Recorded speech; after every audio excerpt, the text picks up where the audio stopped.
দাদা আজকে তো অনেকেই নমিনেশন পেয়েছে, সো কে অ্যাওয়ার্ড পেলে আপনি বেশি খুশি হবেন?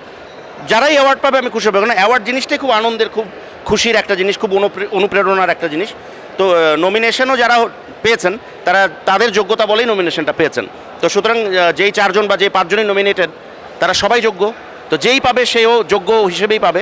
তো সুতরাং আমি বলবো যে let the best man or let the best women win. তো এই যে বিভিন্ন অ্যাওয়ার্ড শো ছাতার মতো ছড়িয়ে ছিটিয়ে আছে, প্রতিদিন হচ্ছে, তো বাইফা অ্যাওয়ার্ডস কেন ডিফারেন্ট অন্য অ্যাওয়ার্ড শোর চেয়ে? দেখো, একটা অ্যাওয়ার্ডের কি হয়, তোমার নির্ভরতার একটা জায়গা তৈরি করতে হয় একটা অ্যাওয়ার্ডে, যে এই অ্যাওয়ার্ডটা কেউ যদি পায় তাহলে তার ভালো লাগবে, সে অনুপ্রাণিত হবে, বা তার কাছে মনে হবে যে আমি একটা ভালো কাজ করেছি, ভালো কাজের স্বীকৃতি। আর কিছু কিছু অ্যাওয়ার্ড এরকমও আছে যে ওই লোকটি হয়তো ওই বছর কোনো কাজও করেনি কিন্তু উনি অ্যাওয়ার্ড পেয়ে গেছেন, তো ওই অ্যাওয়ার্ডের কোনো মানে নেই। এই অ্যাওয়ার্ডগুলোর যেগুলোর একটা মানে আছে, তো সেই জায়গার থেকে এটা একটা মিনিংফুল অ্যাওয়ার্ড, এবং আমি বাইফার অবশ্যই উত্তরোত্তর সাফল্য কামনা করি।